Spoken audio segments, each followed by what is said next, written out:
A single obsidian stone holds the key to understanding fear itself. Under a blanket of ancient stars, the artisan Elara begins to carve. Her hands move not from skill alone, but from visions, a creeping dread that whispers of a world without light. Her ambitious goal is to forge a living map, a visual anatomy of fear's evolution across the ages. But the stone itself is volatile, its dark energy a mirror to the very terror she studies. One misstep, one moment of doubt, and that energy could twist her own spirit, corrupting the creator along with the creation. This is a story of perilous knowledge. By the end, you will possess a complete understanding of how the shadows of Mordor were made, not as monsters, but as a reflection of our deepest selves.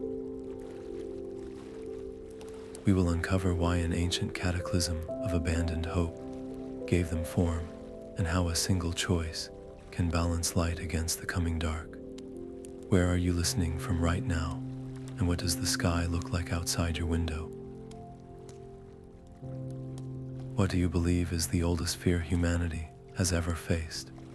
The first mark on the stone was not a line but a scar. Elara's chisel bit deep, and from that wound a shape began to writhe into being.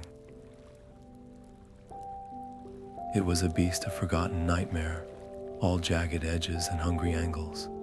A form so primal it felt less created and more remembered. Under her trembling fingers, the obsidian seemed to swallow the light around the carving, the lines twisting as if trying to escape the stone's own surface. With this single act, her path was sealed. She had given a name to the formless dread, and in doing so, she had invited it to dinner.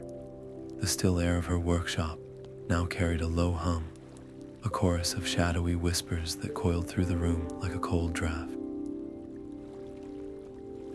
She could feel the stone's malevolence awakening, a slow, rhythmic pulse that beat in time with her own quickening heart.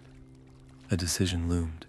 To seal the carving away now might contain this first spark of terror, but it would be a denial of her entire purpose. To let it grow, however, was to feed the very darkness she sought to understand. As she hesitated, a faint, unshakable chill settled deep into the bones of the workshop, a cold that had nothing to do with the night air. The stone was no longer just a canvas. It had become a cradle. The cold radiating from the stone was a lure pulling Elara toward the source of its whispers. She followed that psychic thread down, deep into the earth, to a cavern that felt less like a place and more like a memory. The air here was thick with the residue of forgotten anxieties, a psychic humidity that clung to her skin.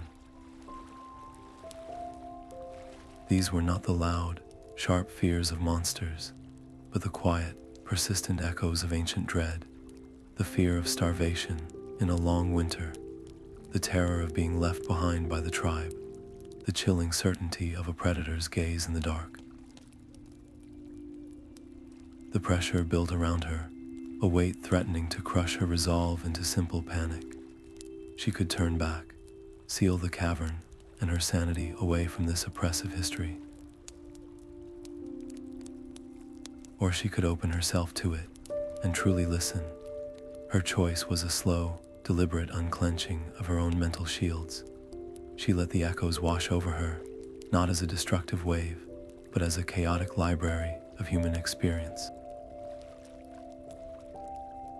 With a hand that shook only slightly, she opened her journal and began to write, her pen scratching frantically against the page, translating sensation into words.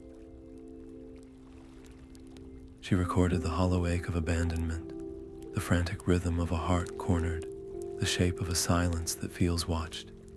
Each entry was a key, unlocking a deeper understanding of how fear evolves, how it shapes societies and carves its pathways into the human soul. But knowledge has a cost. As she sealed the journal, she realized the voices did not fade. They had taken up residence in the quiet corners of her mind, a low, constant murmur at the edge of her hearing. Climbing back to her workshop, the world outside felt different. The shadows between the trees no longer felt empty. They felt patient, as if they were now aware of the one who was learning their true names. The whispers from the stone now demanded a new language, one of thread and light. Elara gathered her luminescent silks, each spool a different hue of apprehension, and began to weave. This was no ordinary tapestry. It was a living chronicle of civilization's oldest nightmares. A silver thread, thin and brittle, charted the fear of a failing harvest in an early village. A deep blue strand, tangled and knotted, mapped the terror of a community facing an encroaching sea. With each pass of the shuttle, the tapestry grew, a shimmering landscape of collective dread. But as she worked, she noticed a change. The vibrant threads she had just woven began to dim, their light consumed by a creeping stain that spread from the center outward, like ink bleeding through parchment. The woven fields of the tapestry now looked scorched, the communal fires smothered in this self-generated gloom. She faced a terrible choice. She could take her shears and sever the corrupted sections, saving the rest of the work, but forever losing the knowledge they held. Or she could attempt the far more dangerous task of purification, trying to restore the light without knowing what that effort might unleash. Her hand hovered over the sharp blades, but she could not bring herself to make the cut. The tapestry was her life's work, a record she felt compelled to save. Instead, she placed her palms flat upon the darkening fabric, pouring her own focus, her own will, into the threads in a desperate attempt to cleanse them. For a moment, the darkness receded, and the tapestry glowed with a soft, steady light. She sighed in relief, believing she had succeeded, but the victory was an illusion. That night, in the dim quiet of her chamber, the air grew thick. From the surface of the hanging tapestry, faint shapes began to peel away. They were formless at first, like heat haze, but they slowly coalesced into the silhouettes of the very fears she had woven, a shifting panorama of anxious crowds and fleeing figures that drifted through the room. They did not attack or speak. They simply existed, observing her with a quiet, gathering sentience. Her art was no longer just a record. It had become a nursery, and something within it was learning to think. The spectral figures drifting from the tapestry did not vanish with the dawn. They lingered at the edges of the room, a silent audience to her work, until a frantic knocking shattered the morning's quiet. It was Kael, a fellow historian whose face was etched with a fear far more immediate than the ancient echoes she studied. He had tracked rumors of her project for months, and his eyes widened in horror as they fell upon the shimmering, haunted tapestry and the Obsidian Stone from which it all flowed. "Do not give these shadows a map, Elara," he pleaded, his voice tight. "You believe you are dissecting a corpse, but you are feeding a patient that is only pretending to sleep."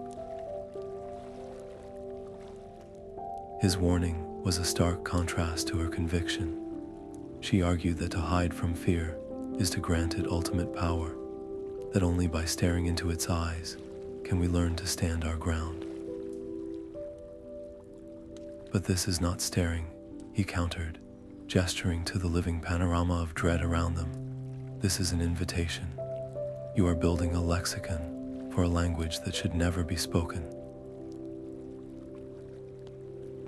Their debate raged, a clash of two irreconcilable truths, trust in caution versus faith and understanding.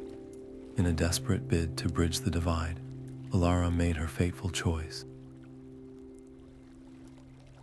She laid her journal before him, sharing the translated echoes, the very anatomy of terror she had pulled from the stone.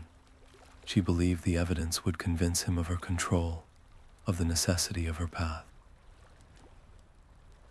Instead, it severed their alliance completely. Kael recoiled from the pages as if they were poisoned. "You have not conquered fear," he whispered, his voice hollow with a terrible realization. "You have become its archivist, and now it knows its own history." He turned and left her workshop without another word, but paused at the threshold to deliver a final, grave warning. "The whispers you have amplified here have not gone unheard. They are gathering, Elara. In the high passes of the mountains, something that was once scattered is now drawing together. You have shown them their reflection, and they are coming to claim it." The high passes were a world of teeth and stone. Elara climbed not just a mountain, but a gauntlet of her own making.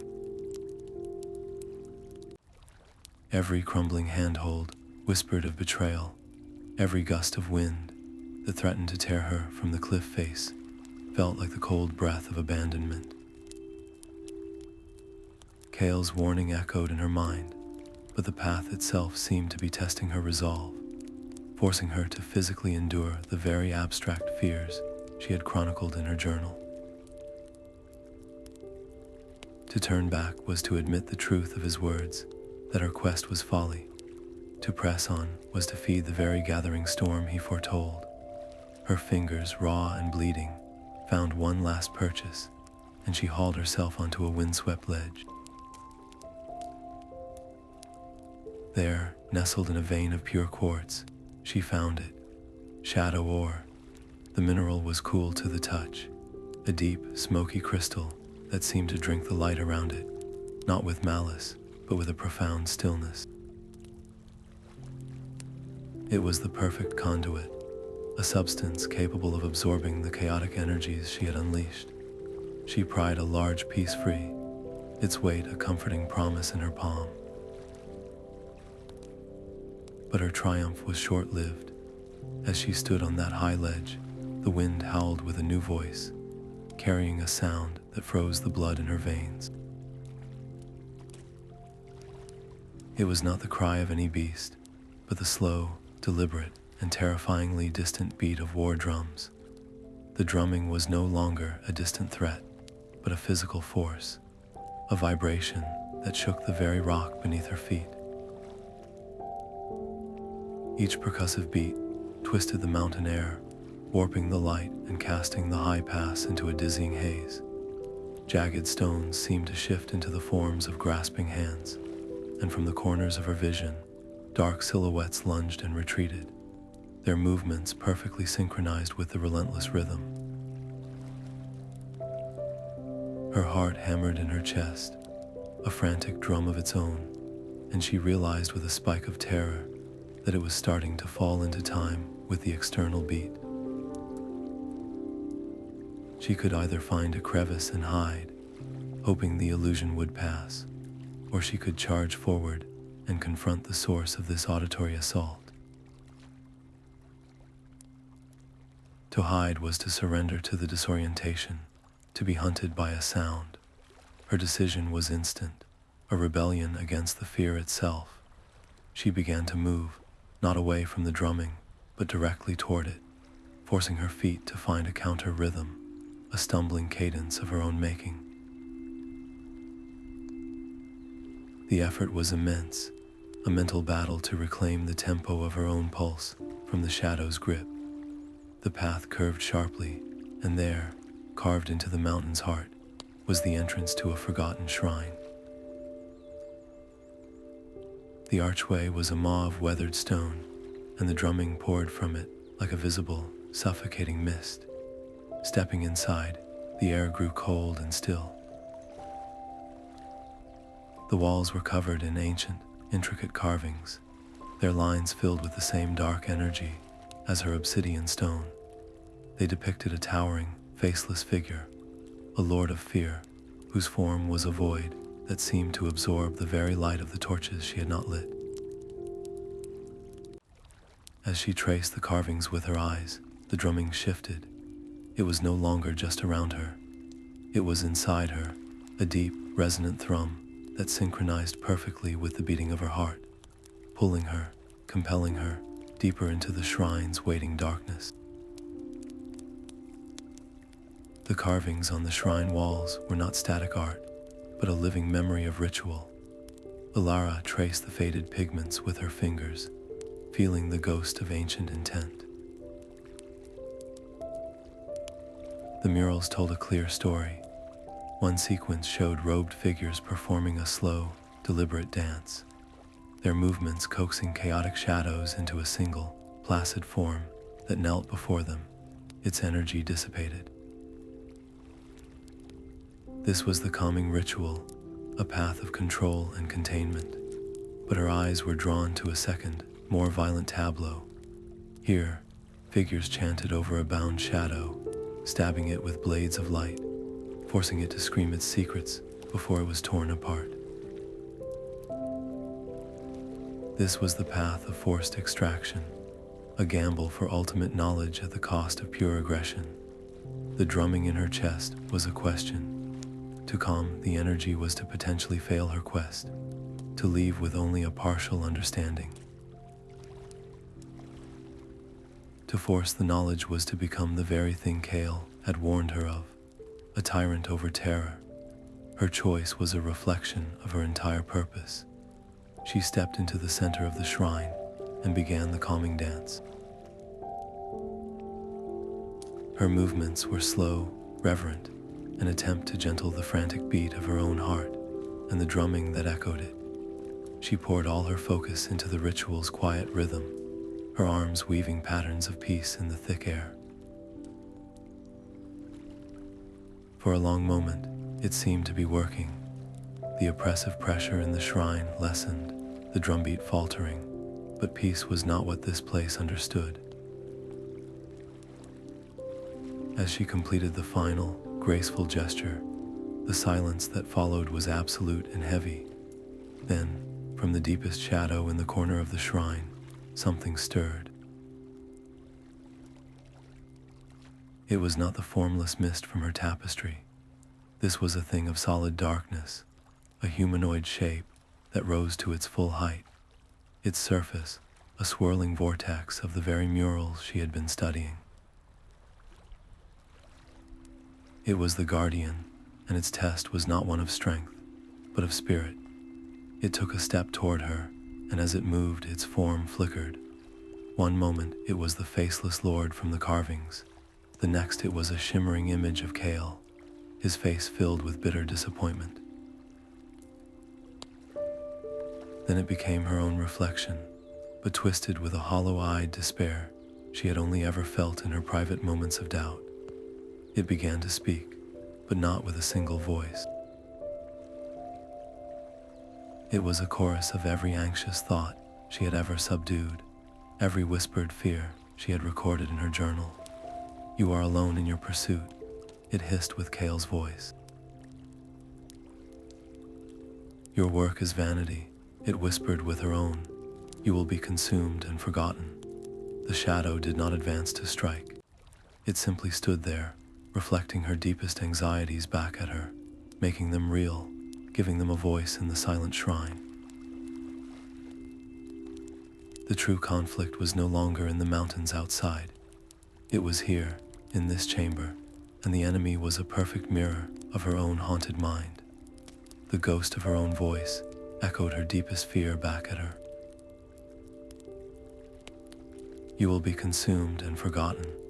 For a moment, the truth of it was a physical weight, threatening to drive her to her knees. Surrender would be so easy, a simple release into the despair, the shadow so perfectly mirrored. But as the phantom Kael shook his head in disappointment, a different memory surfaced. It was not of triumph, but of the first mark on the Obsidian Stone, the sheer, terrifying necessity of that act. Her purpose had never been to conquer fear, but to understand it, to look into its eyes without blinking. This confrontation was the ultimate expression of that goal. She drew a slow, deliberate breath, and instead of arguing with the phantoms or cowering from them, she did the one thing the shadow had not anticipated. She accepted them. "I am afraid," she said, her voice steady and clear in the suffocating silence. "I am afraid of failing. I am afraid of being alone in this." Her admission did not fuel the shadow, it disarmed it. The swirling forms flickered, their chorus of accusations faltering. By speaking the fears aloud, by claiming them as her own, and not as weapons to be used against her, she robbed the guardian of its power. The shadow was a mirror, and she had stopped fighting her reflection. She simply stood, grounded in the truth of her own fragile, stubborn purpose. The shadow guardian did not vanish in a flash of light. It softened, its form dissolving from a solid, menacing figure back into the shifting mist from which it came. The oppressive presence lifted, and the last of the war drum rhythm faded into a profound, peaceful quiet. Where it had stood, a single shard of pure darkness now lay upon the stone floor. It was cool and smooth, no larger than her palm, and it hummed with a low, resonant frequency, a captured symphony of every fear it had reflected.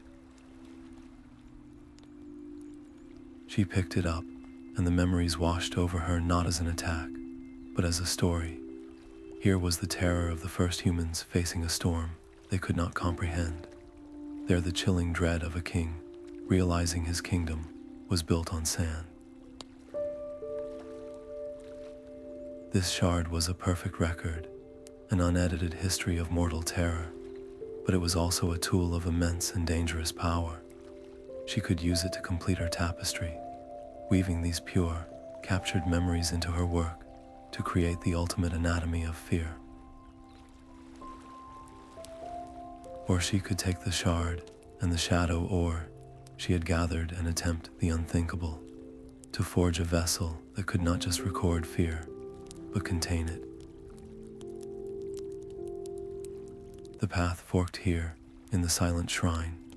One led to ultimate knowledge, the other to a precarious and untested form of protection. Her next choice would not just define her legacy, it would determine the fate of the very shadows now gathering in the mountains. The shard hummed in Elara's palm, a quiet, dense symphony of ancient terror. As she studied it back in her workshop, its dark surface did not show her new monsters. Instead, it showed her a memory of unity, a great, grinding fear of the sky itself turning black, a celestial event so terrifying it forced warring tribes to lay down their spears and gather under a single, dark banner. Their shared dread forged a temporary peace, a society built entirely on the common ground of panic. This was not the fear of an individual, but a collective tremor that reshaped the world. The shard held the echo of that moment, the precise frequency of a terror so vast it could command armies of the frightened. A choice crystallized before her. She could take her hammer and shatter the shard, scattering this potent echo into harmless dust. It would be the safe path, the one Kael would have urged. Or she could do the unthinkable and weave this foundational fear into her grand tapestry, completing her visual anatomy with its most profound component. To destroy it was to deny the truth of her own quest. To use it was to risk giving that unified dread a permanent home. Her hand did not reach for the hammer. Instead, she reached for her tools, the shadow ore from the mountain, and the luminescent threads. She would not run from the truth, no matter how dangerous. As she began the delicate work of binding the shard's energy into her weaving, something shifted. The shard did not resist. It seemed to flow willingly, eagerly, into her loom and her chisels. The metal of her tools took on a deeper, colder sheen, and the threads glowed with a sharper, more anxious light. Her creations became more vivid, more potent, but they also felt less like her own.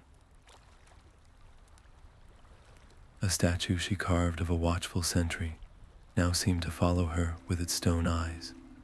A woven scene of a quiet forest path now pulsed with a palpable sense of being watched from just beyond the trees. Her tools were no longer neutral. They had been bonded to the shard's essence, and they were now whispering its preferences into every stroke and weave. It was in the deep of night, as she put down a newly tempered chisel, that she felt it.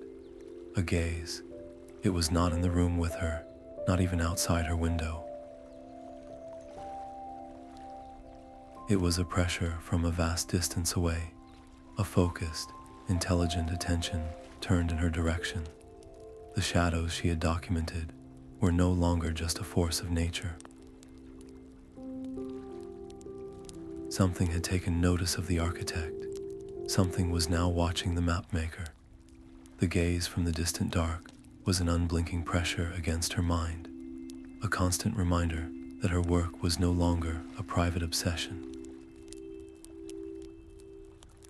The silence of her workshop was shattered by the door flying open. Kael stood there, his face etched with a fatigue deeper than any mountain climb could produce. "It is not just whispers in the wind anymore, Elara," he said, his voice raw. "The villages in the eastern valley, they are all dreaming the same dream. A shadow with 100 whispering mouths, and a tapestry that drinks the light from their hearths. They wake screaming, their children trembling. Your art is not a map. It is a plague." His words were a physical blow, colder than the shadow shard itself. The proof was no longer theoretical, locked in her journals or shimmering on her loom. It was spilling into the world, infecting the sleep of innocence. The fear she sought to understand was using her creations as a conduit, and the consequences were now measured in the terror of families huddled around guttering fires. Kael's plea was simple and absolute. You must shatter the stone, burn the tapestry, scatter the threads. It is the only way to sever the connection. But to Elara, that felt like surrendering the world to the very darkness she had fought to comprehend. If her art could broadcast fear, then perhaps it could also broadcast its opposite. What if I do not sever the connection, but change the signal? She murmured, her eyes turning to the humming shard on her workbench. What if I weave a shield instead of a mirror? Kael stared at her, aghast. You would use the poison as the antidote. This is madness. You are gambling with souls you have never met. Their rift was now a chasm. He saw a reckless sorcerer playing with forces she could not control. She saw a healer who had to understand a disease before she could cure it. His was a philosophy of quarantine. Hers was a desperate hope for inoculation. Her resolve hardened not in defiance of him, but because of the nightmares he described. She could not abandon her project, for that would leave those villages permanently vulnerable to the shadows she had already awakened. She had to find a way to protect them. She spent the next days and nights in a feverish new creation. Using the shadow ore as a base, she began to forge small, intricate pendants. Into each one, she did not weave a memory of fear, but a pattern of stillness. She captured the precise frequency of a deep, steady breath, the unshakable silence at the center of a storm, the simple, solid warmth of a hand held in the dark. These were not grand symbols of power, but anchors of peace. When she was done, she had a dozen of them, cool to the touch, but humming with a gentle, persistent calm. She offered one to Kael. He looked at it, then at her, his expression a mixture of sorrow and finality. I cannot bless this, Elara. I will take word to the villages to prepare them as best I can for what comes next.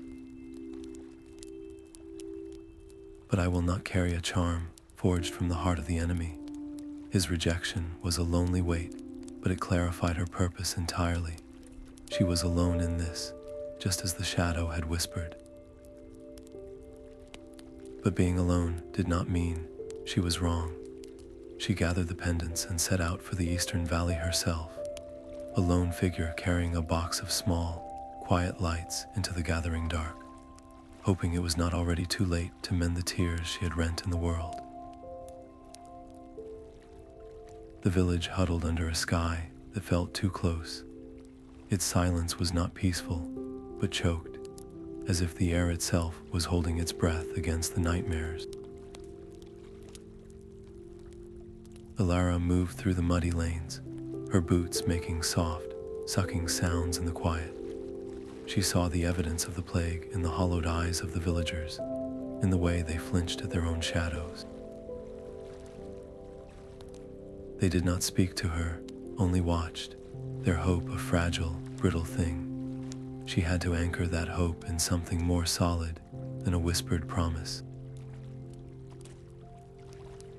Her first glyphs were carved into doorposts with simple tools, patterns of interlocking spirals, and sharp, clean lines she had learned from old texts. They were prayers for protection, rooted in tradition and the steady faith of generations. She activated them with a touch, and for a moment, a soft, warm light emanated from the carvings. But as night fell, the light flickered. The nightmares did not retreat. They pressed against the glowing lines, their formless bodies distorting the light, testing its strength. The glyphs were a shield of paper against a storm of iron. The villagers' frightened murmurs turned to despair. She could feel their fragile trust in her beginning to crack. Her tools were not enough. The choice was stark. She could continue with the traditional methods, a slow, steady process that might, over months, build a lattice of protection strong enough to hold. Or she could use the shadow shard, the very heart of the enemy, to power her defenses. It was the ultimate gamble, to fight poison with a refined version of itself. Her hand went to the cool, humming shard in her pouch. To use it was to risk corrupting the glyphs, turning them into beacons of the very fear they were meant to repel. But to not use it was to guarantee failure. She took the shard and a fine-tipped chisel made of the same shadow ore. Kneeling before the central well of the village, she began to carve a new glyph, the most complex she had ever designed. Into its heart, she set a sliver of the shard. The moment the shard touched the stone, the air hissed. The glyph did not glow with a warm, gentle light. It ignited with an eerie, violet radiance, a cold fire that cast long, stark shadows. A wave of force pulsed outward, silent and invisible. In the houses around the square, the whimpering of children ceased. The pressing dread at the edges of the village receded, not peacefully, but as if scalded. The nightmares were held at bay. A cautious, weary relief settled over the village. But the victory felt thin. The violet light of the glyphs was unsettling, a constant, cold reminder of the power that fueled them. And as the first wave of relief washed over her, Elara felt a new disturbance, a deep, subterranean tremor that had nothing to do with the earth. It was a slow, grinding shift of attention, as if something vast and slumbering far below had been roused from a long dream by the shard's sudden, defiant shout. The ground beneath her feet was no longer just soil and stone. It had become a lid. The violet light from the glyphs was a challenge the earth itself decided to answer. A low, grinding rumble began deep beneath their feet, a sound so profound it was felt more than heard. The ground shuddered, and a fresh crack snaked its way up the wall of the village well, the stone groaning in protest. This was no natural tremor. It was a directed, intelligent force, a burrowing entity drawn to the very frequency of the shard-powered glyphs, like a shark to blood in the water. The ground near the eastern edge of the village suddenly bulged upward, then collapsed in a cloud of dust and splintered timber as a roof gave way. Panic, raw and immediate, erupted. The fragile calm shattered into a chorus of screams. Elara stood frozen for a single, heart-stopping moment, faced with two terrible paths. She could shout for everyone to run, to abandon their homes and flee into the night, a desperate gamble for safety that would leave them scattered and vulnerable. Or she could use the only weapon she had, her hard-won knowledge of fear itself, to try and divert the creature. To run was to surrender everything. To stand and fight with understanding was a risk that could get them all killed. Her decision was a shout that cut through the chaos. Do not run. Be still. She turned from the terrified villagers and faced the churning earth, her mind racing through the archives of dread she had compiled. This thing was not a mindless beast. It was a creature of vibration and resonance, attracted to the powerful, defiant signal of her glyphs. What if she offered it a different frequency, one it would instinctively avoid? She remembered a specific pattern from the shadow shard, the psychic signature of a specific, primal terror, the fear of open, empty space, of exposure, and the utter lack of shelter. It was an agoraphobic dread so potent, it had driven ancient creatures deep underground. She dropped to her knees, ignoring the shaking ground, and with her shadow or chisel, she began to scratch a new, hasty glyph into the hard-packed earth. This was not a shield. It was a broadcast, a scream of pure, claustrophobic horror made manifest. She poured the memory of that fear into the symbol, a desperate, focused projection aimed directly at the thing tunneling below. The effect was instantaneous and violent. The ground heaved as if in revulsion. A deafening, screeching roar, the sound of grinding rock and something else, something organic and enraged, echoed from the depths. The burrowing entity recoiled, repelled by the psychic stench of its oldest nightmare. The tremors shifted, moving away from the village center, churning a path of destruction through an empty field before the sounds faded into a deep, retreating rumble. A stunned silence fell over the village, broken only by the quiet sobbing of relief. They were safe. Their homes were saved. But as Elara stood, her body trembling with exhaustion, she looked out at the scarred field. The path of the creature was not a straight line of flight. It was a pattern, a distinct, zigzagging furrow in the earth that looked less like a retreat and more like a message. And from the newly opened fissures in the ground, she saw not soil, but a gleaming, chitinous darkness, a glimpse of a segmented body that was not one, but one of countless identical parts. The entity was not a singular monster. It had been a scout. Her successful diversion had not ended the threat. It had simply sent a report back to the swarm. The land was not just haunted, it was inhabited, and its inhabitants were now awake, organized, and knew exactly where to find her. The ground did not just crack. It hatched. From the fissures they poured forth, a tide of chitinous darkness that was less a collection of individuals and more a single, thinking storm. Their forms were indistinct, shifting between insectoid legs and wisps of smoke, but their purpose was horrifyingly clear. They did not attack the village walls. They flowed toward the homes where children still trembled, drawn to the lingering scent of recent nightmares like flies to rot. Elara watched, her blood running cold as she understood the truth. Her project, her beautiful, intricate anatomy of fear, had not just documented this energy, it had cultivated it, fertilizing the land for this very harvest. The swarm was not here for conquest. It was here to feed. A terrible choice clawed at her. She could rally the terrified villagers, try to mount a defense with scythes and torches against a foe that consumed courage itself. It would be a noble, likely fatal, stand, or she could do the one thing that might truly save them. She could turn and shatter the Obsidian Stone. She could burn the grand tapestry.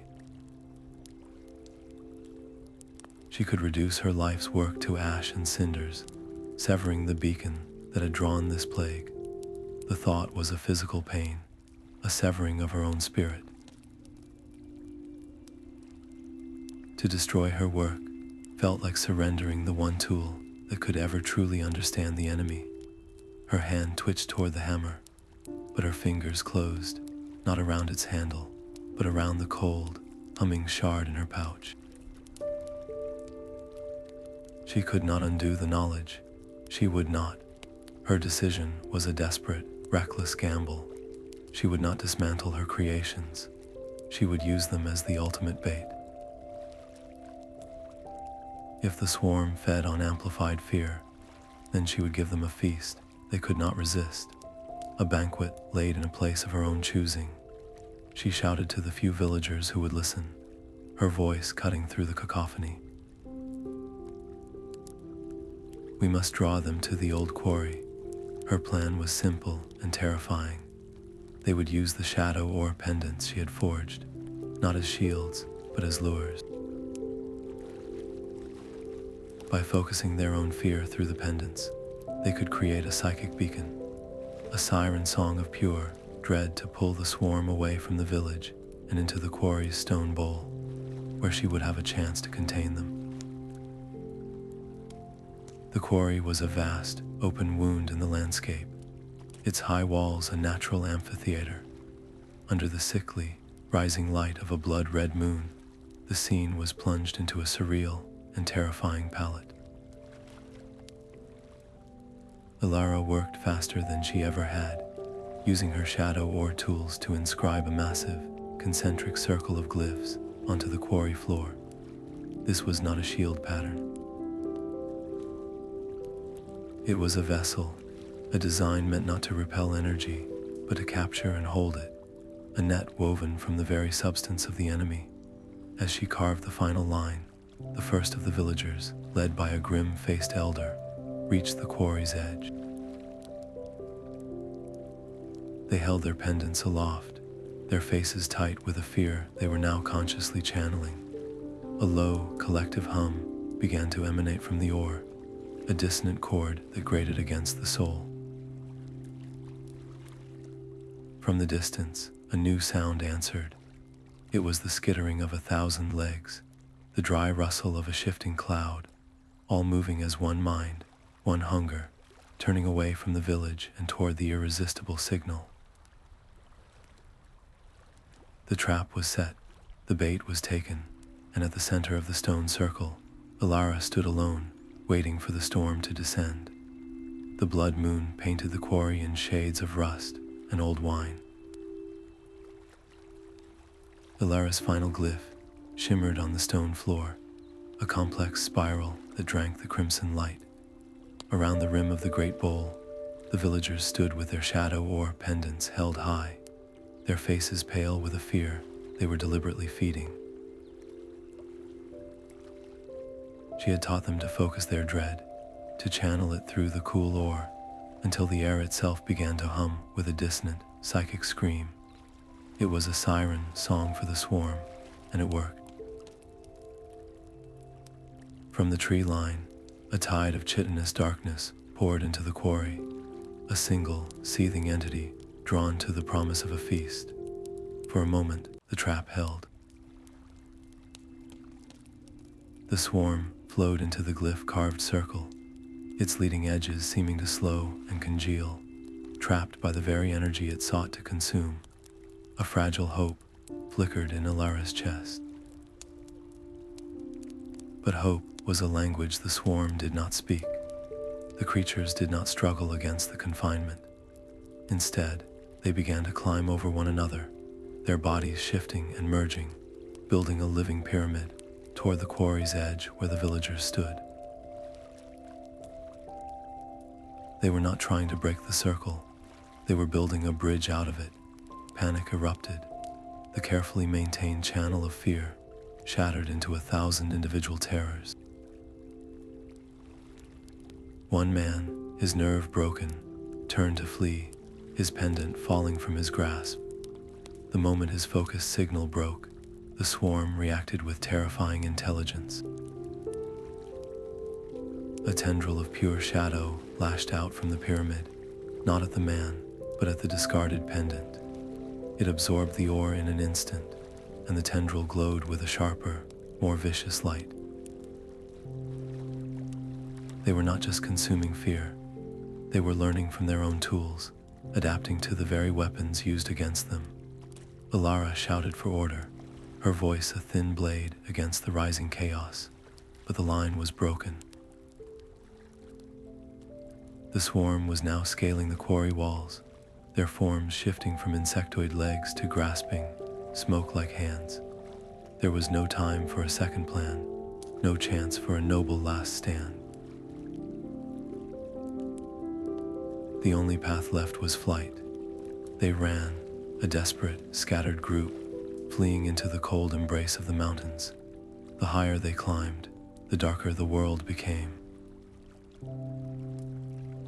The shadows here did not just linger, they watched. They moved with a purpose that felt ancient and calculating, flowing around the refugees like a sentient river, herding them away from known paths and deeper into a wilderness that felt less like rock and trees and more like the interior of a giant, waiting mind. The trap had not failed. It had been a lesson, and the student had proven itself a swift and terrifying learner. The mountains were a cage of living shadow. Elara and the few remaining villagers scrambled higher, their breath ragged in the thin air, the skittering chorus of the swarm, a constant presence just below. Hope was a dwindling ember until they rounded a jagged spur of rock and saw it. The citadel was not built upon the mountain, but carved from its very heart, a structure so seamlessly fused with the stone it seemed to have grown there. Its architecture was a maddening contradiction, a visual history of terror. One tower was a crude, brutalist block, echoing the fear of simple, crushing force. Another spiraled into delicate, impossible filigree, a monument to the intricate dread of paranoia and deceit. The entrance was a gaping maw, and from within breathed a cold that had nothing to do with the altitude. The choice was a trap in itself. To enter was to walk willingly into the belly of a beast that had been waiting for them. To stay outside was to be run down by the relentless swarm. There was no safe path, only a choice of predators. Elara met the eyes of the exhausted villagers, seeing their silent plea for shelter, for any respite from the chase. Her decision was a slow, grim nod. We go in. The moment they crossed the threshold, the world shifted. The massive stone door did not slam shut. It simply melted back into the wall, sealing them in with a final, silent certainty. The air within was thick and still, smelling of cold stone and old dust, yet it hummed with a low, psychic frequency that vibrated in their teeth. The corridor ahead was not static. As Elara took a hesitant step forward, the walls themselves seemed to pulse, the rough-hewn rock smoothing into polished obsidian that reflected their frightened faces back at them with funhouse distortion. Her mind, grappling with the primal fear of being hunted, made the walls constrict, the ceiling lower until they were forced to crouch. A collective gasp of claustrophobia rippled through the group. Then, as she fought to master her own panic, to remember they had chosen this path, the hallway responded. The walls slid back, the ceiling vaulted high overhead, but the new space was no less terrifying. It became a grand hall of judgment, lined with faceless statues whose heads slowly turned to track their progress. Each turning revealed a new epoch of dread. One corridor transformed into a cramped, early human settlement, the shadows between the huts alive with the imagined eyes of predators and rival tribes. The very air tasted of smoke and a deep, communal anxiety. Another passage became a vast, sterile hallway from a more modern nightmare, lined with identical doors, each one hiding the silent, bureaucratic terror of being a number, a faceless entity in an uncaring machine. The Citadel was a living museum, and they were walking exhibits. Elara realized the horrifying truth with a sinking certainty.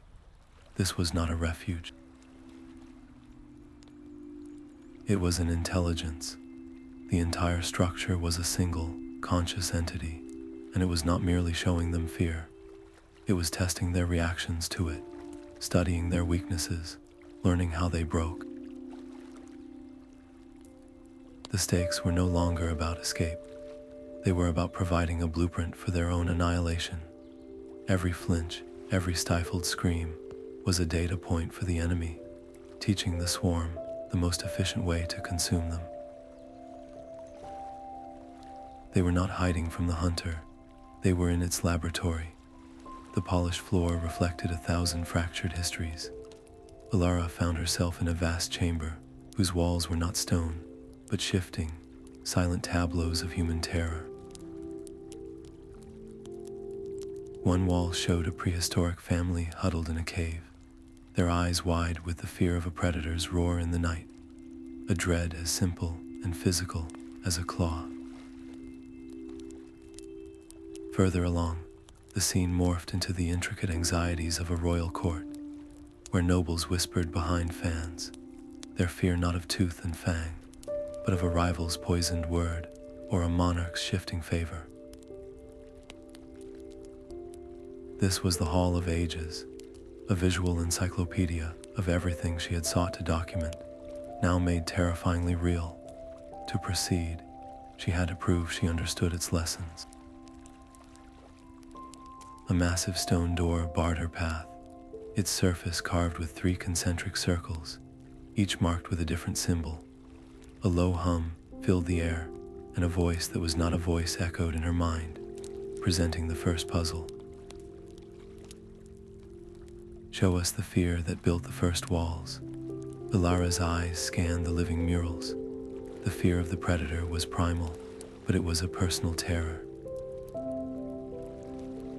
The fear of poison was complex, but it belonged to a structured society. She focused on the moment between them, the point where individuals became a community. Her hand went to the middle circle, touching a symbol of a tightly bound sheaf of wheat. It was the fear of starvation, of a failed harvest that would doom the entire tribe. That was the fear that forced cooperation, that motivated the first shared shelters, the first walls built not for one family, but for all. The symbol glowed with a soft, amber light, and the first circle of the door slid aside with a grinding sigh. The next puzzle formed instantly. Show us the fear that topples crowns. This was a fear of a different scale. She saw images of marching armies and burning cities, but conquest was just another form of the predator. Her gaze settled on a tapestry, showing a lone philosopher in a dusty library, his ideas spreading through the city like a quiet fire. She pressed a symbol of a single, illuminated scroll. It was the fear of an idea, the terror a ruler feels when their people begin to question why they should be ruled at all. The second circle of the door retracted. The final challenge appeared. Show us the fear that outlives empires. Elara looked at the final symbols. One was a skull, another a storm, but these were endings. The fear that truly outlasts any kingdom is the one that has no end. It is the fear of the void, of meaninglessness, the chilling dread that all struggle, all glory, and all memory will ultimately be consumed by an uncaring universe. Her fingers trembled as she reached for a symbol that was not a shape, but a simple, carved absence, a hole in the stone that seemed to go on forever. As she touched it, the final circle of the door vanished, but her victory was a trap. The moment she stepped through the new archway, a thunderous crash echoed behind her. A slab of solid granite slammed down, sealing the exit. She was not in another hall, but a small, circular room, and she was not alone. In the center stood a statue twice her height, a faceless warrior hewn from the same dark stone as the citadel itself. As she watched, frozen, its head swiveled toward her with the grating sound of stone on stone. One massive arm, ending in a blunt, hammer-like fist, began to rise. Her mind raced. To confront it directly was suicide. To evade it in this confined space was a temporary delay at best. The statue took a heavy step forward, its weight shaking the floor. She had seconds. She could try to find a weakness, a seam in its construction, a pattern in its movement, or she could do the one thing the Citadel, a being of pure fear, might not expect. She stopped looking at it as a monster to be fought and saw it for what it was, another manifestation of the hall's lessons. It was the fear of the inevitable, the inescapable end. And the only way to pass a test about fear was to stop being afraid of the test itself. Instead of dodging its next slow, deliberate swing, she stood her ground. She closed her eyes, not in surrender, but in focus, and took a single, calm step forward, directly into the arc of the descending stone fist. The stone fist stopped a hair's breadth from her face. A tremor ran through the sentinel's arm, and the grinding of its movement ceased. It did not pull back. Its blank face seemed to stare through her, its form shimmering like a heat haze. The brutal, hammer-like fist dissolved, its stone flowing into a new shape, sharp and jagged, a perfect replica of the first beast she had carved into the Obsidian Stone. It lunged, and she threw herself sideways, the memory of that primal fear giving her just enough warning. It was reading her, using her own life's work as a weapon. Every dodge was a lesson. When she felt the chilling dread of isolation, the sentinel's limb stretched into a cage of bony fingers. When the panic of a collapsing tunnel seized her, its torso swelled to block the entire chamber. To fight, it was to fight a mirror of her own mind. She stopped trying to predict the next attack and started listening to the fear itself, a cold, bureaucratic terror The fear of being a forgotten number in a vast system prickled at the back of her neck. She dropped and rolled as the sentinel's foot slammed down, not as a club, but as a giant official seal, attempting to stamp her into the floor. Its weakness was not in its stone body, but in its nature. It was a creature of reaction, a phantom that could only wear the mask she provided. She needed to give it a mask it could not wear. Her hand flew to the pouch at her belt, her fingers closing around a piece of luminescent chalk she kept for sketching preliminary designs. As the sentinel shifted again, its surface beginning to swirl with the chaotic patterns of madness she had once woven, she did not retreat. She ran straight at it, scrawling a single, brilliant glyph of pure, unwavering light directly onto its chest. The sentinel froze. Its form shuddered violently, the dark stone unable to process the simple, undiluted energy. It was a concept without fear, a note in a key it could not comprehend. For a single, suspended moment, it was just a statue again.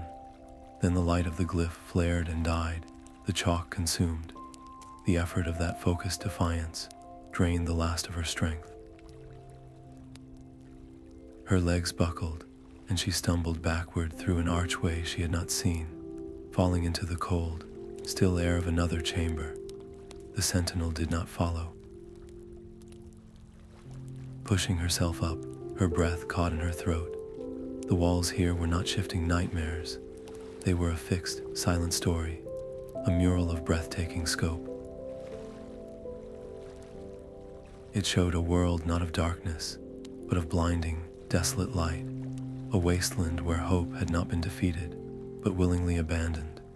This was the origin, the first cataclysm that gave the shadows their purpose. The mural was a history of silence. It depicted not a war of fire and steel, but a slow, chilling surrender. A civilization, faced with a cataclysm of blinding, desolate light, had simply laid down its tools and turned its back on the future. They did not rage against the dying of their world. They accepted it, and in that collective abandonment of hope, they gave the shadows their first breath. The shadows were not conquerors. They were inheritors, born from a void that humanity itself had carved. This was the fatalistic truth the Citadel wanted her to see, a story that ended with the quiet, inevitable triumph of despair. Elara's own quest to understand fear now felt like a tiny, flickering candle held against this vast narrative of surrender. Could her understanding ever be enough to reverse a process that began with the death of an entire world's will? The choice was stark. She could accept this history as prophecy, a confirmation that the darkness was always the final answer, or she could rebel against the very stone that told the story, believing that if a choice had created this nightmare, then another choice could begin to unravel it. Her fingers, still trembling from the sentinel, brushed the cool wall. She would not accept this ending. Her determination hardened into a single, focused need. If this place was a museum of fear, then it must also hold the records of those who had once fought it. There had to be a countermeasure, a forgotten weapon, not of force, but of spirit. She turned from the grand, hopeless mural and began to search the chamber's edges, her hands pressing against seams in the rock. One stone, carved to look like part of the wall, gave way under her weight with a soft click. It swung inward, revealing not a corridor, but a space thick with the scent of aged parchment and dust. This was the Citadel's hidden library. The air was still and heavy, the silence here one of preservation, not menace. Shelves carved from the living rock held scrolls of brittle vellum and tablets of smooth slate. She unrolled the first one she touched. The script was ancient, but the language was one she had spent her life learning to read, the visual anatomy of emotion.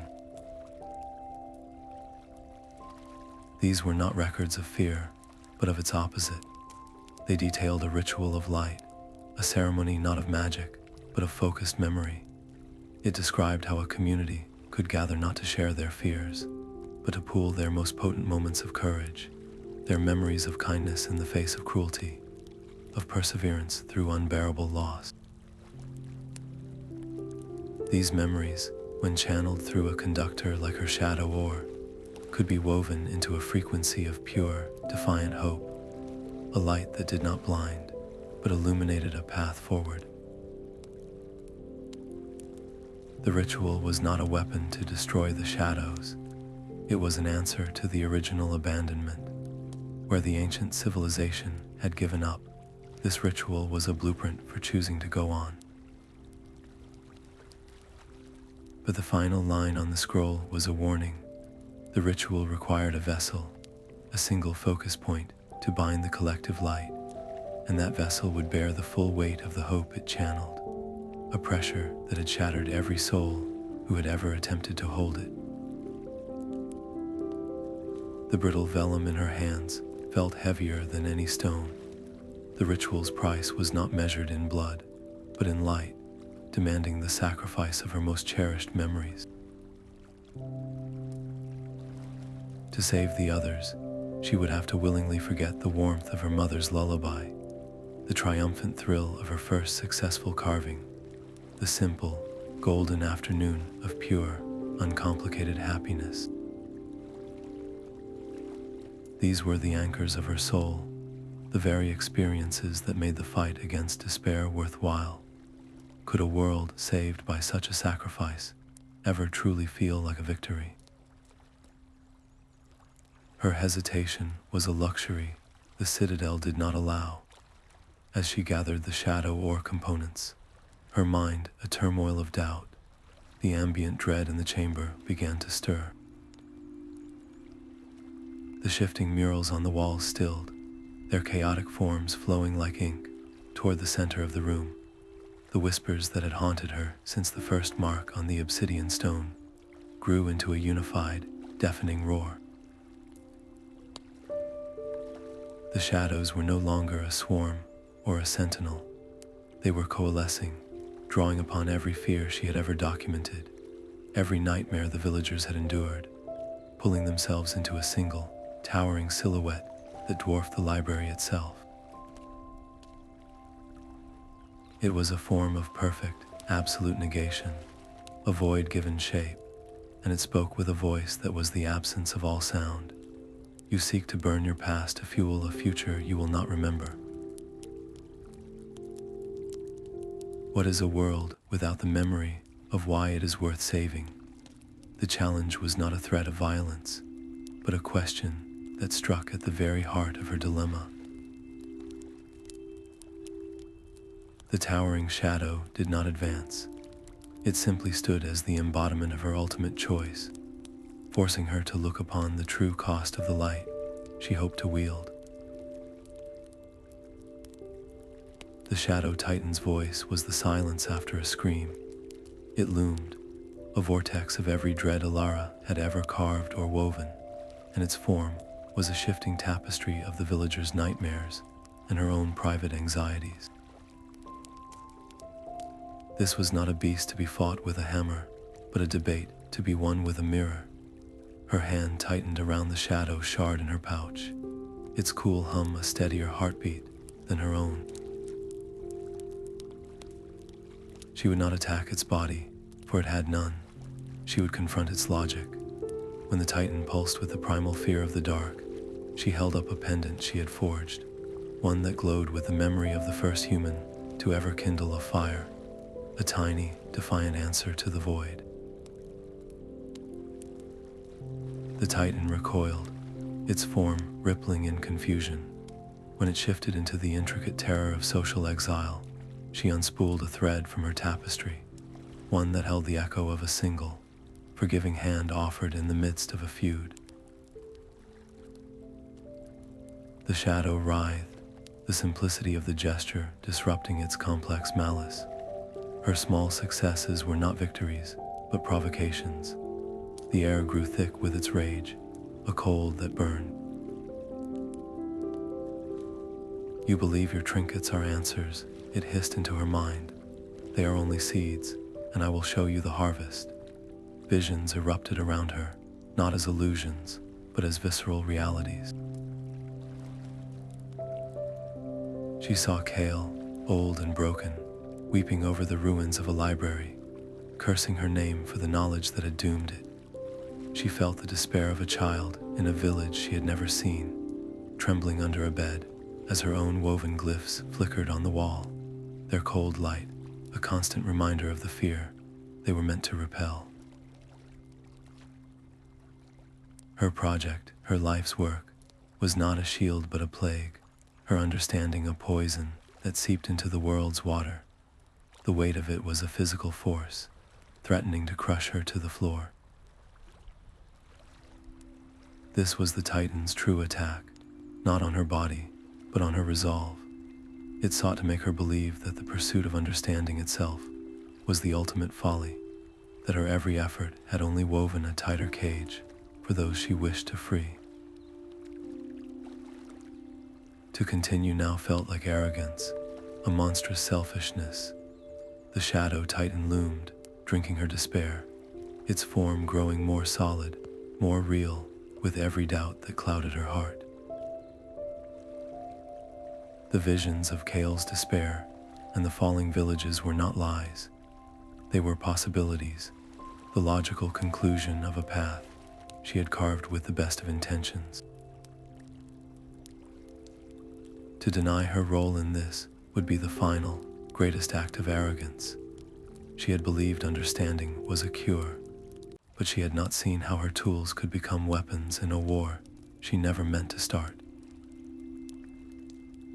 Yet to accept these images as an inevitable future was to surrender to the Titan's fatalistic story, the same story told on the murals of a world that abandoned hope.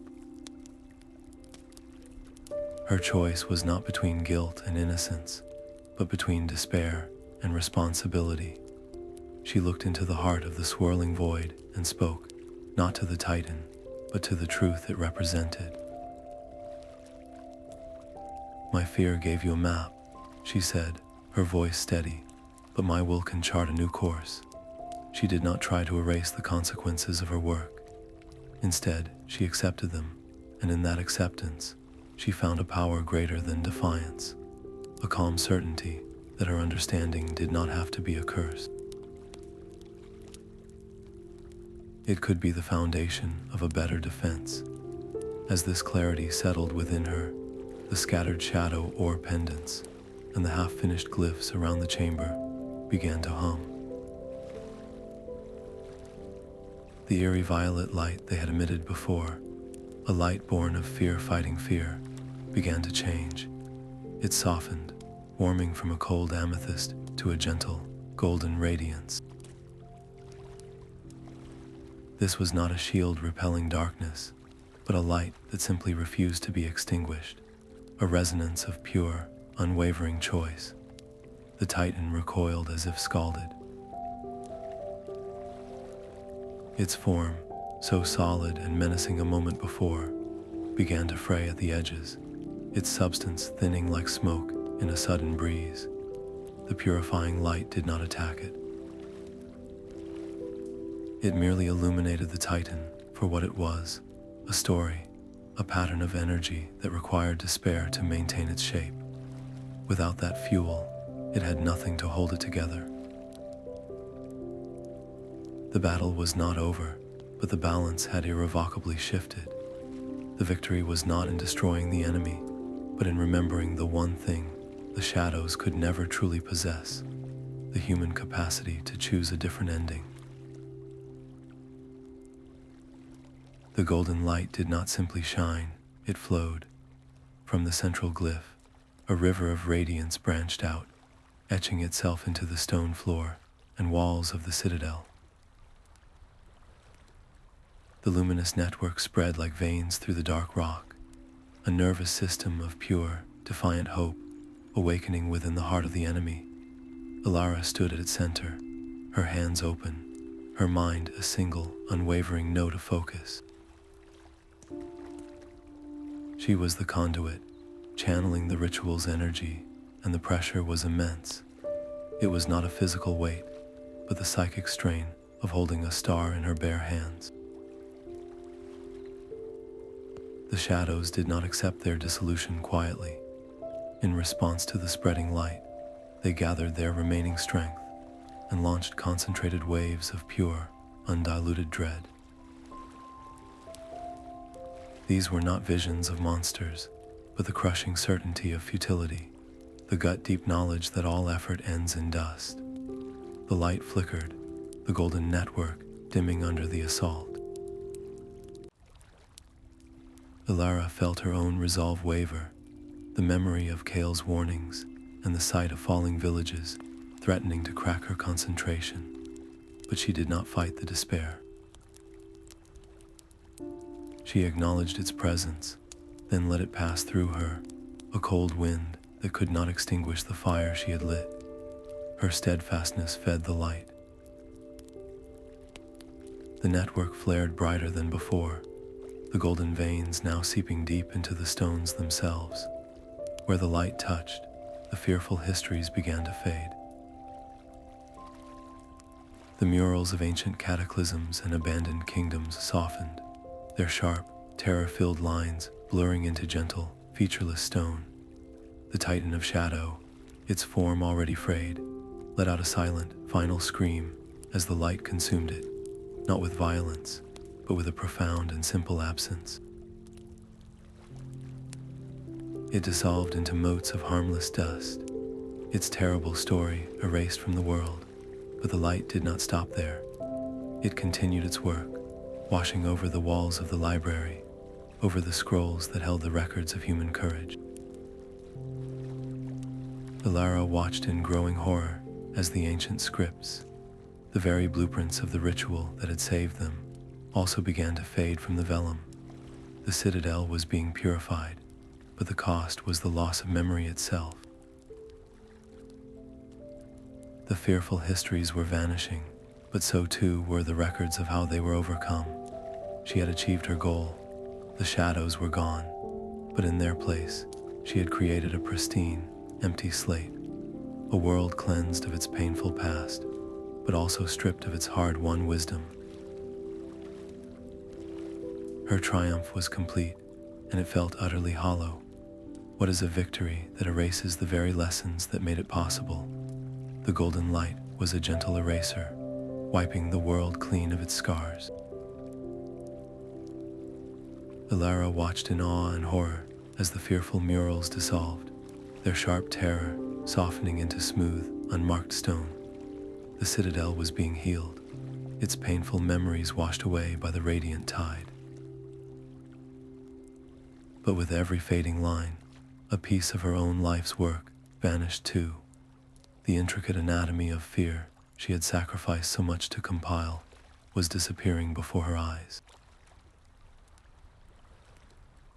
A terrible clarity seized her. She could let the ritual complete its work, creating a world of pristine peace, but one stripped of all its hard-won wisdom, a blank page destined to repeat its old mistakes. Or she could sever the connection now, halting the light to preserve her records, but also leaving the roots of the shadows intact within the stone. Both paths felt like a different kind of surrender. Her mind raced for a third option, a compromise as dangerous as it was necessary. As the light reached the final mural, she acted. With a focused thought, she pulled a single, concentrated thread of shadow from the dissolving artwork, a sliver of the primal fear of the void. It was a tiny, writhing shard of darkness, no larger than a seed. She then drew the light back, halting the ritual just before it could purify this one last remnant. The land around the Citadel began to heal, the oppressive dread lifting like a morning fog. The sun felt warm for the first time in an age, but in her hand, she held the seed of it all, contained within a small, cold locket of shadow ore. This was her compromise. The world would be free, but she would become the guardian of its oldest memory of terror. She knew this remnant could one day regrow, that peace was not a permanent state, but a careful, ongoing balance. Her life's work was not lost, but distilled into a single, heavy responsibility. She had not destroyed fear. She had simply agreed to carry its weight, so that others would not have to. The locket was a cold, permanent weight against her chest. Elara stepped from the Citadel's silent maw, not as a conqueror, but as its warden. Her victory had not been an eradication, but a truce, and she was now the sole keeper of its fragile terms. The world outside was washed clean, the air tasting of simple rain and sun-warmed stone, a peace that felt dangerously naive. Her first duty was to ensure this newfound calm would not become another form of blindness. With a chisel forged from the same shadow ore that held her burden, she began to carve a monolith at the Citadel's entrance. This was no triumphant monument. It was a cautionary tale etched in stone, a visual history detailing the terrifying symmetry between unchecked fear and forgotten dread.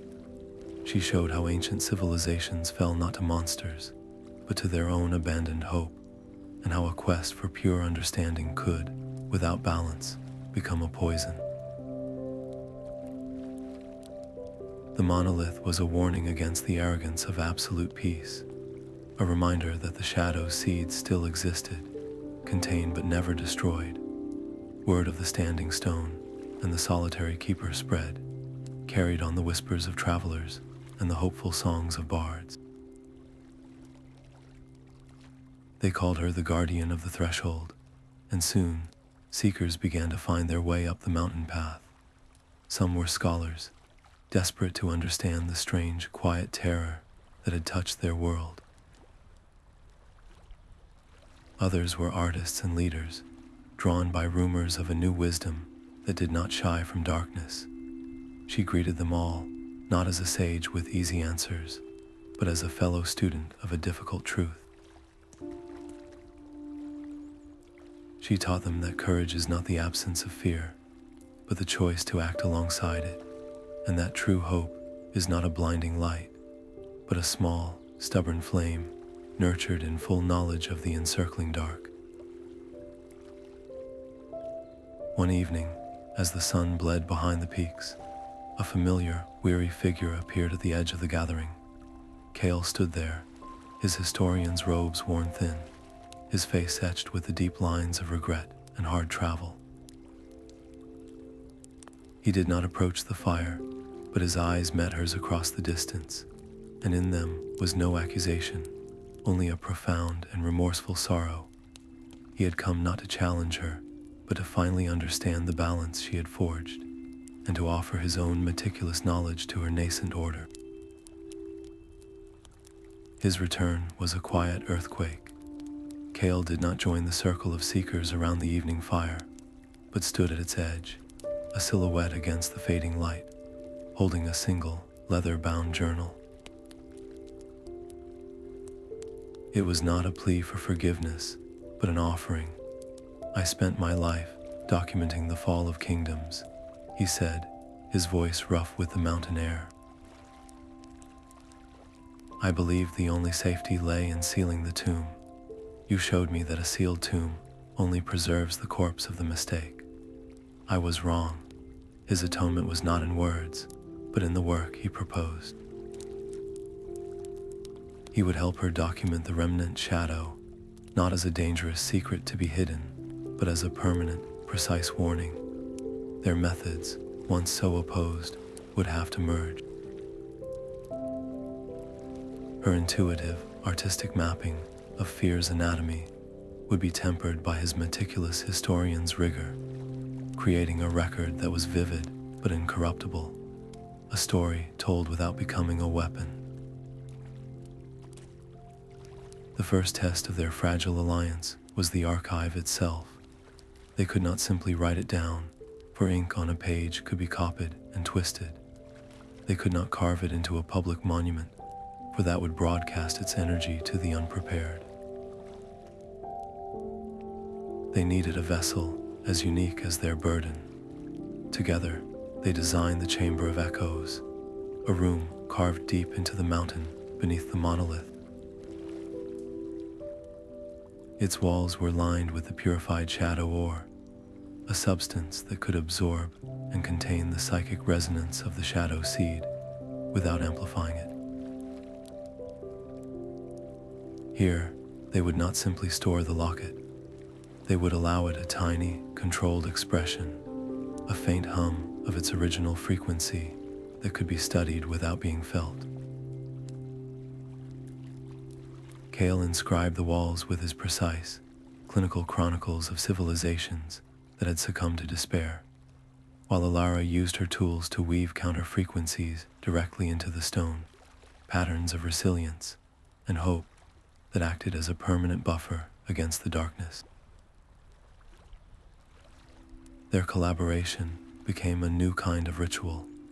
He provided the context of history's failures, and she provided the emotional language of human endurance. The chamber was not a prison for a monster, but a library for a difficult truth. It was a place where a future leader could come to understand the cost of abandoned hope, or where an artist could learn to depict sorrow without glorifying it. As the final glyph was set into the floor, sealing the chamber with a soft, golden glow, a new possibility dawned. It was the hope for a future where fear would always be a subject of study, but never again the master of the house. The archive's walls hummed with a quiet, neutralizing frequency, a secret harmony woven from shadow ore and stubborn hope. Here, Elara and Kael faced their final, shared dilemma. Their new library held the complete, terrifying truth, but to share all of it would be to risk planting the very seeds of despair they had fought to contain.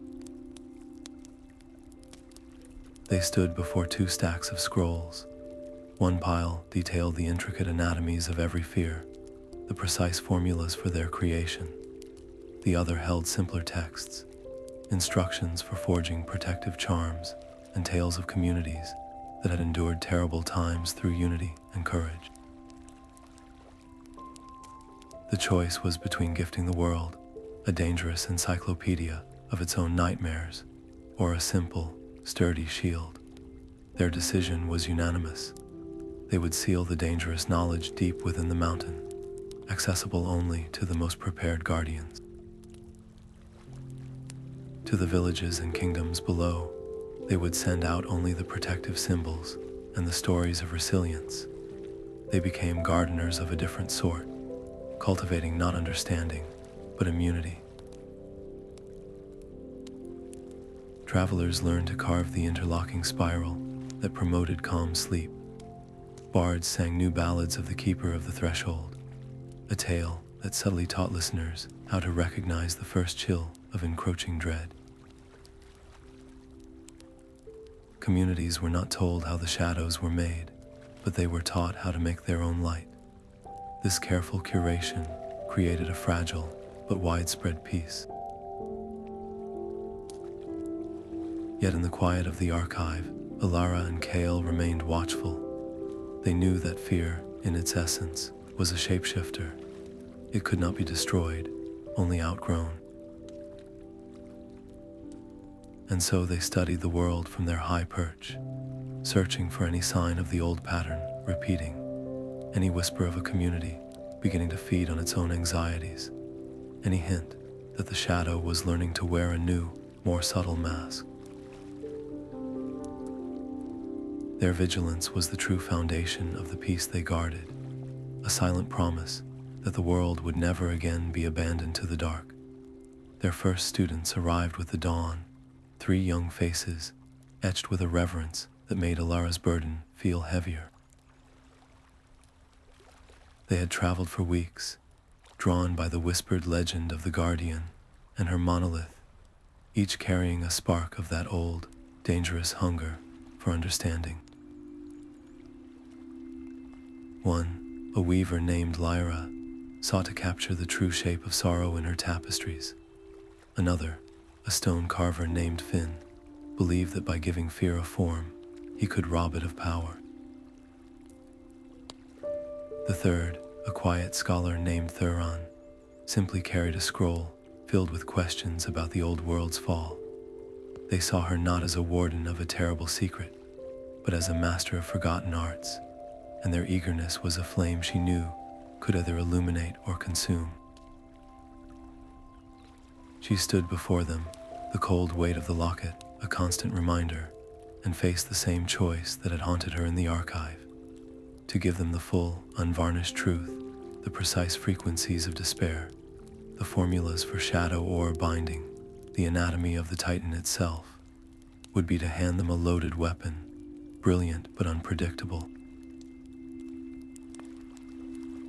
To offer only the safe, curated knowledge, the protective charms and simplified histories, felt like building their house on a foundation of sand, leaving them vulnerable to the deeper truths they would inevitably sense.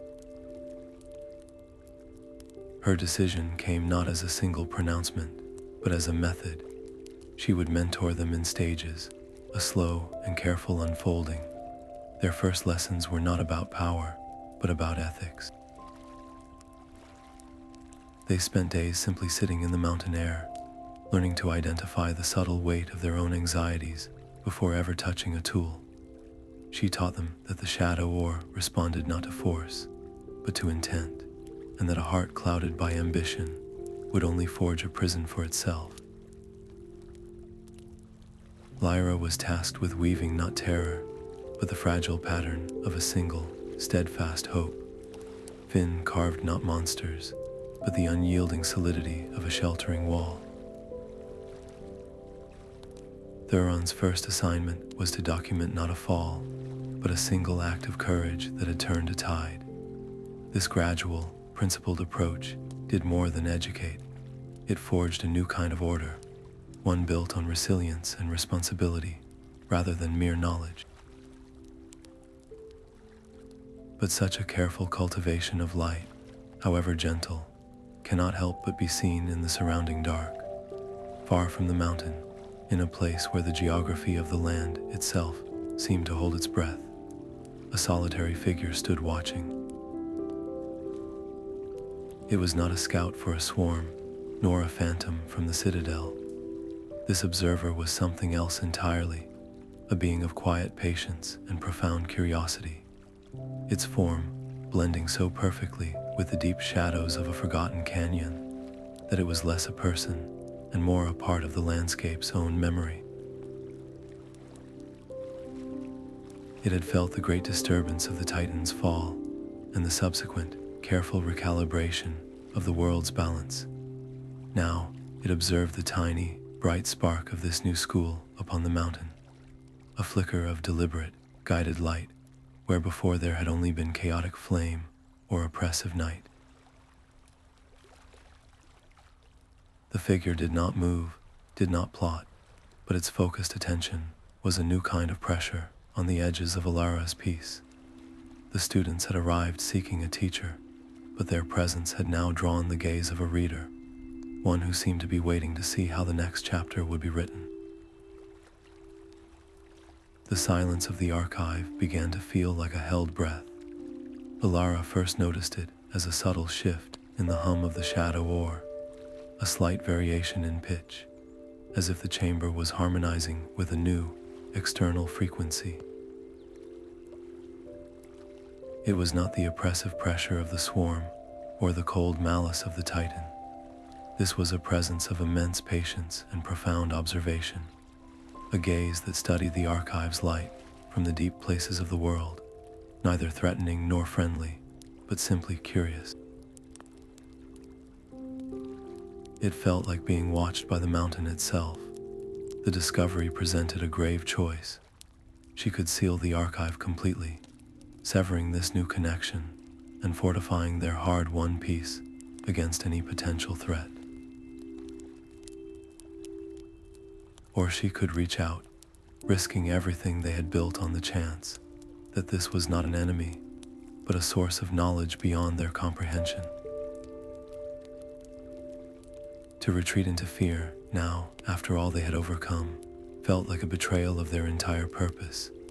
Her decision was quiet, but absolute. She would not build another wall.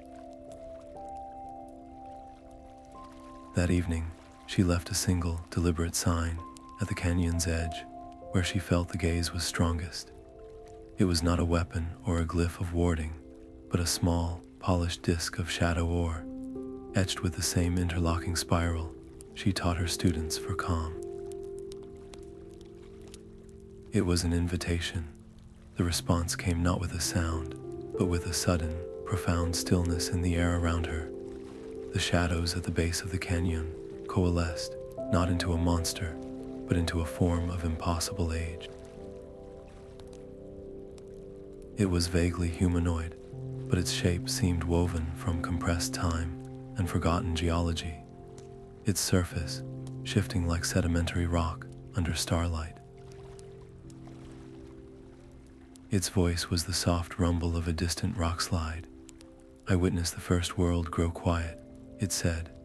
"I saw hope abandon its throne, and I watched the silence that remained begin to think. I am the last chronicler of that age." It offered no name, for names were a fleeting concept to a being that had seen civilizations turn to dust.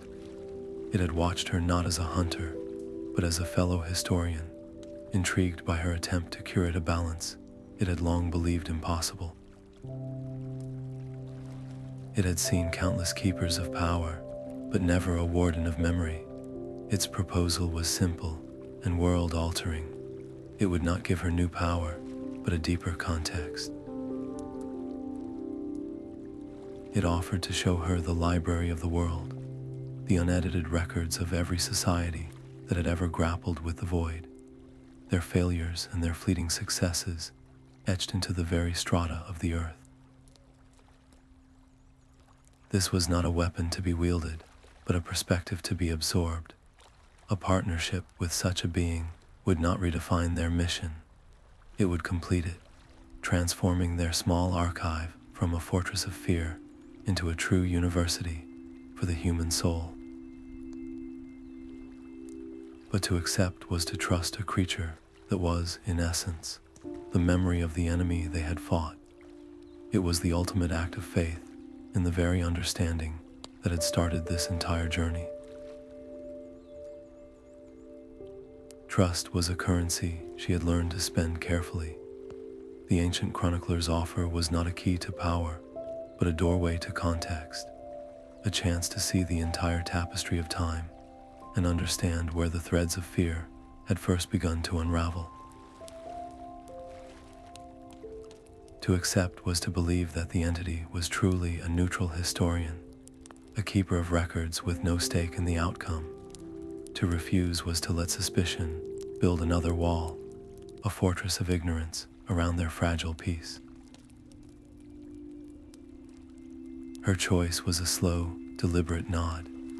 She would enter into a pact of memory, a collaboration that would weave the chronicler's vast, geological knowledge with her own human scale, understanding of the heart. This was not a surrender, but an expansion of their mission. The archive was no longer a static chamber of echoes. It began to breathe. The walls, once lined with fixed carvings and scrolls, softened. The shadow or veins pulsed with a new, gentle light, and the very air shimmered with potential. Now, when a seeker entered with a question born of a new kind of dread, perhaps the chilling isolation of a world connected by screens yet starved for touch, or the formless anxiety of a future shaped by forces no single person could control, the library would respond. It would reshape itself, the stone flowing to present not just the ancient fear of abandonment, but also the specific stories of those who had found connection in the vast digital emptiness.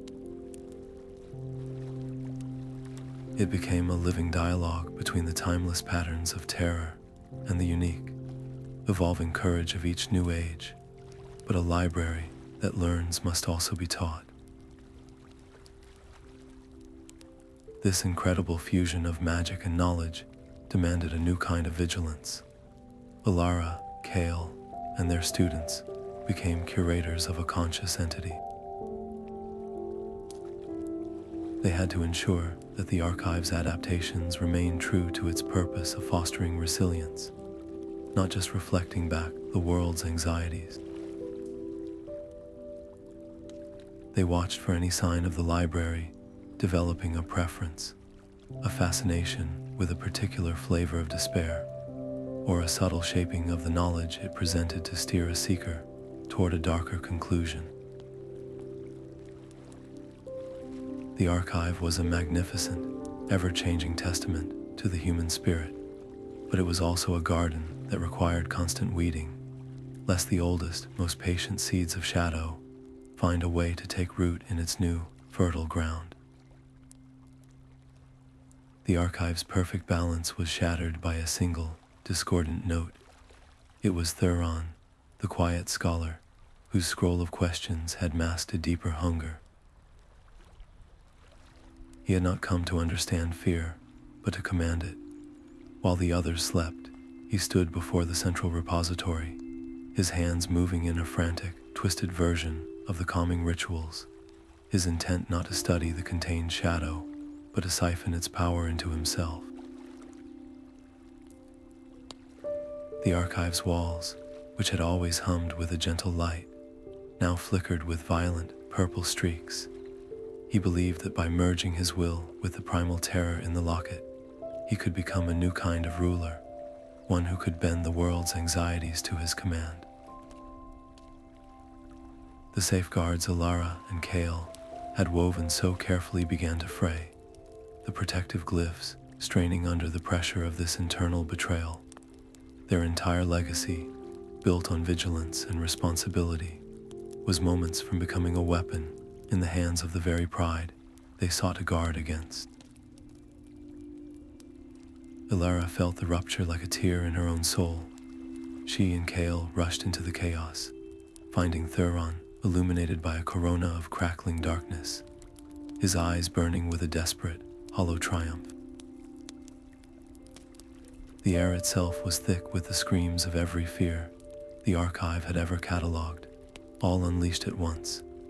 To attack Thuron directly would be to fight the shadow with more shadow, feeding the very cycle they had worked to break. Their only hope was a defense that used the enemy's nature against it, a gambit that required their two disparate skills to become one perfect, synchronized tool. Kael, with his historian's precision, began to recite the true, unedited histories of every tyrant who had ever sought power through fear, his voice a steady drumbeat of consequence. Elara, her artist's spirit open and vulnerable, did not build a wall. She became a lens, focusing the Archive's collective memory of hope into a single, piercing beam of light. They did not try to destroy the shadow or banish Thuron. Instead, they channeled their combined energy into the vortex of power he had created, turning the Archive into a vast, resonating chamber. The light did not attack the darkness. It illuminated it, reflecting Thuron's own amplified fears back at him with unbearable clarity. He was not shown monsters, but visions of his own future, a lonely, paranoid existence where every follower was a potential betrayer and every victory tasted of ashes. The power he had sought to wield became a cage of his own design, trapping him in an endless, silent loop where he was both the jailer and the prisoner. The immediate threat dissolved, not with a bang, but with a whimper, as Thuron collapsed into a catatonic state, his mind lost in the maze of his own making. In the sudden, ringing silence, a more insidious truth revealed itself. As the violent energy subsided, Elara and Kael saw that the very glyphs they had used to contain the crisis had not remained pure. The intricate patterns of light now held faint, traitorous threads of violet within their golden weave. The shadow had not just been a prisoner in their archive, it had been a patient student, subtly influencing the safeguards meant to hold it, weaving its essence into the fabric of their defenses. Their great victory was also a confession, the final proof of a sobering lesson. Fear is not a beast to be slain and mounted on the wall. It is a current in the human heart, a force that can be channeled, redirected, and held in a careful, eternal balance, but never, ever fully erased. The sun bled its final light across the mountain peaks, painting the sky in shades of rose and violet. Elara stood at the archive's entrance, the cool weight of the locket, a familiar companion, against her chest. Kael stood silently beside her, his presence a testament to their hard-won alliance. Their journey had not ended the shadow, but it had utterly transformed its meaning. Fear was no longer a monster to be slain in the dark, but a stern and invaluable teacher, its lessons etched into the very stones of their sanctuary. The shadows of Mordor, once a looming extinction, were now understood as a permanent thread in the world's vast tapestry, a fundamental contrast that gave depth to every moment of joy and courage. Their visual anatomy, once a dangerous obsession, had become a guidebook for the soul, a map showing not where to hide, but how to navigate the inherent uncertainties of being alive. Elara's hands, once dedicated solely to carving and weaving the shapes of dread, now spent as much time mending tools and guiding young minds. Her ambitious goal to document fear had evolved into something far more profound, a lifelong guardianship of the balance itself. She was no longer just an artist or a scholar, but a keeper of the threshold, a living bridge between the human heart and the ancient dark. This was not the lonely vigil she had once imagined, but a shared responsibility, a quiet pact between her, Kael, their students, and even the Ancient Chronicler who watched from the canyons.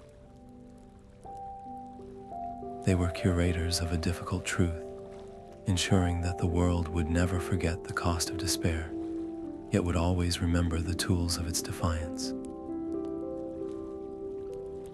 As the first, sharp stars pricked through the deepening twilight, Elara felt a quiet resolve settle in her spirit, as steady and constant as the mountain beneath her feet. There was no final victory to be won, no day when the work would be complete. There was only the next sunrise, the next seeker, the next choice to be made in the endless, delicate dance between light and shadow. And for the first time since she first set chisel to that volatile obsidian stone, she looked upon the coming dark not with dread, but with a profound and peaceful certainty, ready to meet whatever new shape the ages might bring.